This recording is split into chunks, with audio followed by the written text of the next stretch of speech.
Good morning! Ayan, dito tayo langga sa ating mga manok. Kasi meron tayong babawasan na natin tong ating mga manok. Ayan ang ating mga manok. Magkakatay tayo langga. Ayan, ito yung ating katayin. Itong matanda na kasi ito. Hindi na siya nag-iitlog. Kaya anuhin na natin siya. Katayin.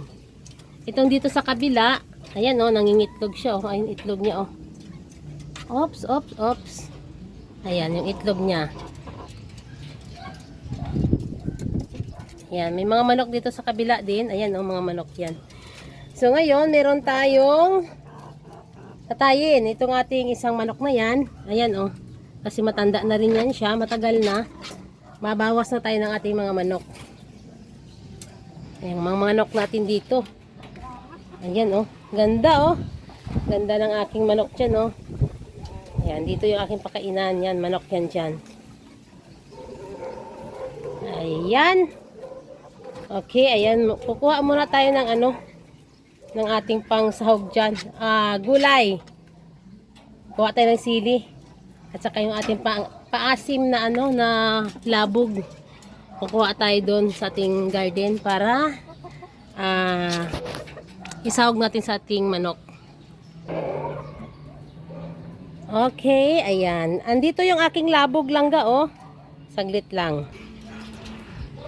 Okay, ayan. Ito yung ating labog. Ayan labog natin yan.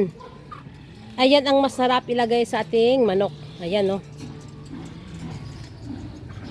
Ayan, nagtatalbos na. Ang haba na niya Haba na ng labog ko dito Putulin na natin yan para yung tangkay niya maitanim natin uli. Ang dami na niyang naging dahon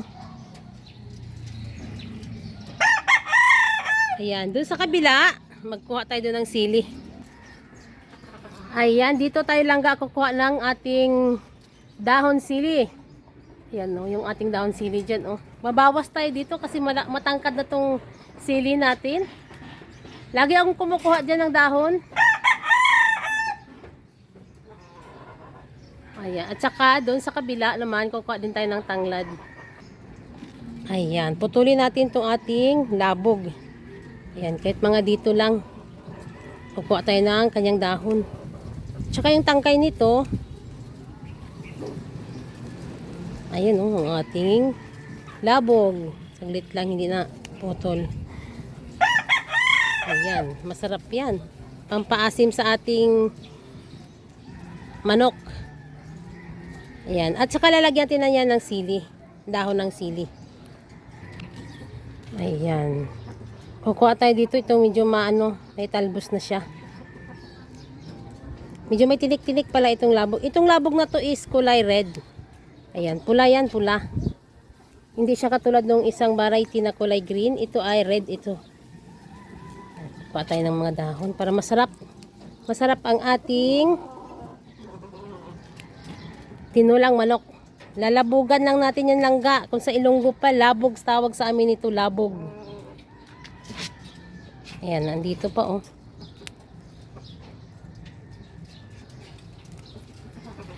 Ayan. Okay, ito yung labog. Kukuha pa tayo ng ating dahon sili.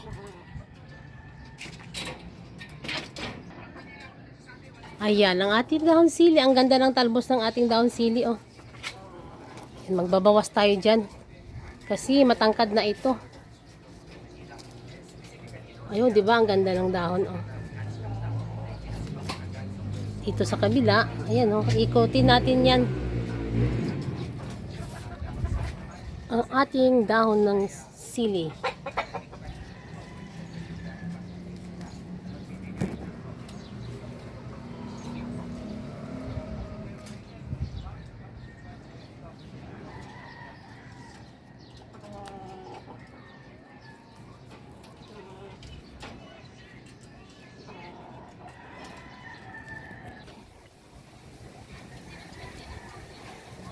Ayan, kahit konti lang, meron tayong panglagay sa ating kasi may labog na tayo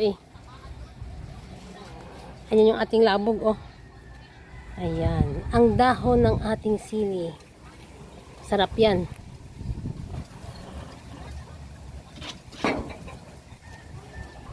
Matanda na itong sili natin langga, pero sige pa rin natin kuhaan ng dahon pang tinola.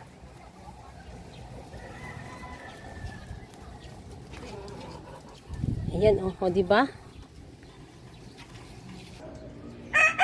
Okay, ayan, ito na yung ating na-harvest, ang ating sili at saka yung ating labog, pampaasim. Ayan, ayan yung ating sili dyan, oh. May mga bunga din, oh. May mga bunga pa. Ayan, tara. At kunin natin yung manok natin para magluto na tayo.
Okay, mga langga, maglalagay na tayo ng ating, ayan no, ang ating dahon ng sili. Kasi luto na yung ating ulam. Luto na yung ating manok. Okay, ang sarap ng ating dahon sili, oh. Fresh na fresh, bagong pitas.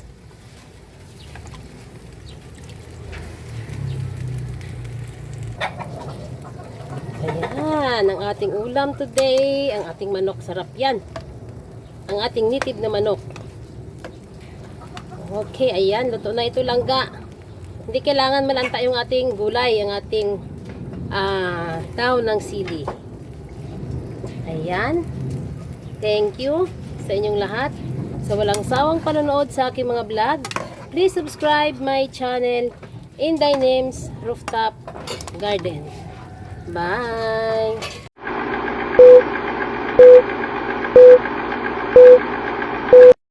Thank you.